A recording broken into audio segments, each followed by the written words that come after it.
morning, my fabulous 211. Welcome to another episode of Lindsay's Library. Today, I'm going to be reading Chapter 6 of Junie B. Jones' is Captain Field Day. So, let's get started. Chapter 6, Losing. Room 9 was not a good sport to me. They kept saying it was my fault we lost the race. I stamped my foot at those people. "No, it is not my fault," I said back. "My shoe flied off. And so what am I supposed to do? Run in my sock foot?" Meaning Jim got close to my face. "Yes, you loony bird," he yelled. "That's exactly what you were supposed to do. You were supposed to run in your sock foot." I thought very hard about that. Well, what do you know?" I said kind of quiet. "It looks like Captain Field Day has learned a little something here." Room 9 did a groan. I backed away from them real careful, or else they might tackle me possibly. I backed all the way to Mrs. "They're mad at me," I said. "They're mad because I lost the race." Mrs. ruffled my hair. "It's not your fault, Junie B," she said. "Your shoe came off by accident. And besides, Field Day is not about who wins or loses. Field Day is about having fun."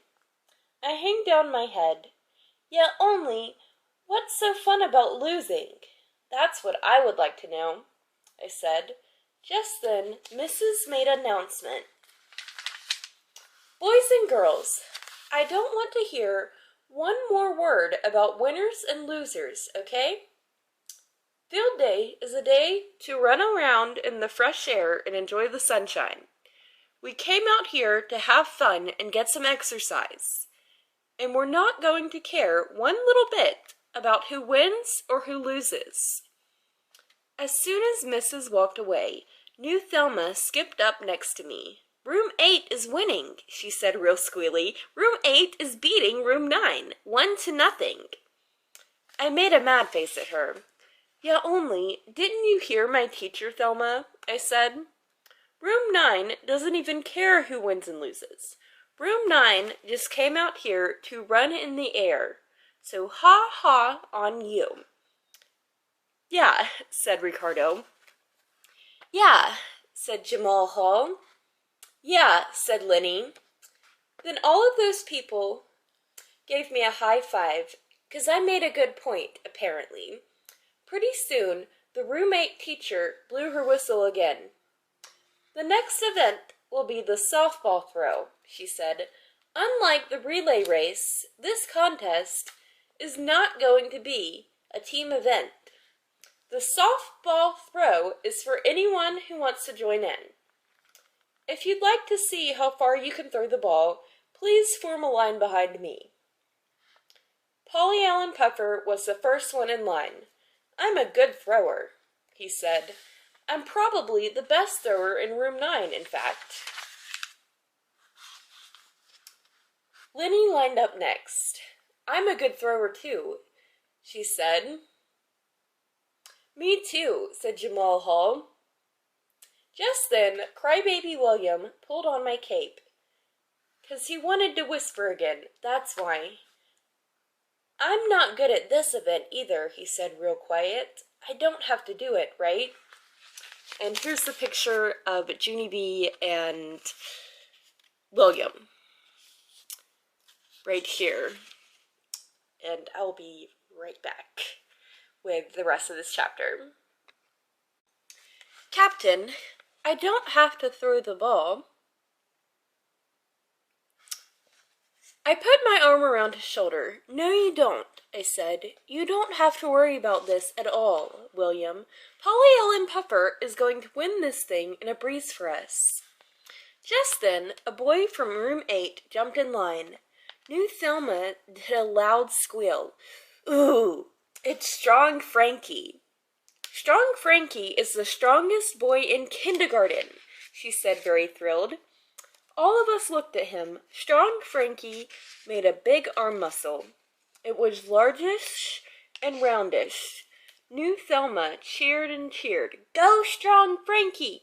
Go strong, Frankie! Go strong, Frankie! She hollered. I tapped on her. You are getting on my nerves, madame, I said.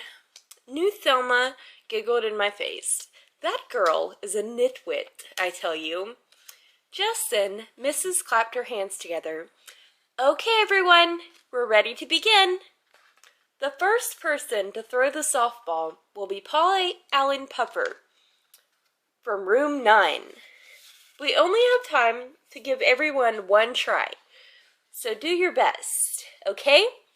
Polly Allen Puffer did a big grin. I only need one try, he said. I have been throwing softballs my whole life. After that, he picked up the ball from the ground, and he wound it up with all his might. Then, bam, he threw the ball as hard as he could.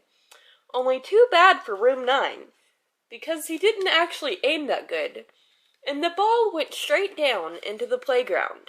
It made a round hole in the dirt. Room 9 stared and stared at that thing. Bummer, I said. Bummer, said Meanie Jim. Bummer, said Charlotte. Polly Allen Puffer jumped up and down, real upset. I need another try. I need another try. Please, teacher, please, please, he said. But Mrs. gave him a pat on the back, and she moved him out of line. I walked over to my bestest friend named Grace. He blew it, I said, very disappointed. Polly Allen Puffer blew it for our team. Yes, said that Grace, just like when you blew the relay race, Junie B. I made squinty eyes at that girl. Thank you, Grace. Thank you for reminding me, I said. You're welcome, she said back. That Grace does not understand sarcastic, apparently. After that, lots of other boys and girls in our class threw the softball too. Roger threw the farthest in room 9. The ball went all the way to the fence. Room 9 shouted his name real thrilled. Roger! Roger! Roger! The next person to throw was strong Frankie. He picked up a softball from the basket. Then he rolled and rolled it all around in his hands, and he threw that thing with all his muscles. I did a gasp, 'cause the ball flied all the way over the fence, and we never even saw it again. Room 8 screamed and shouted and skipped and danced. Also, they hopped and jumped and twirled. Room 9 slumped our shoulders very depressed, 'cause guess why? Losing does not feel joyful. And that ends Chapter 6 of Junie B. Jones is Captain Field Day. I hope you liked this video. If you did, please be sure to like and subscribe. Also, if you want, you can check out my links in the description or by scanning the QR code at the end of this video. Thank you for watching, and above all else, stay fabulous. Bye!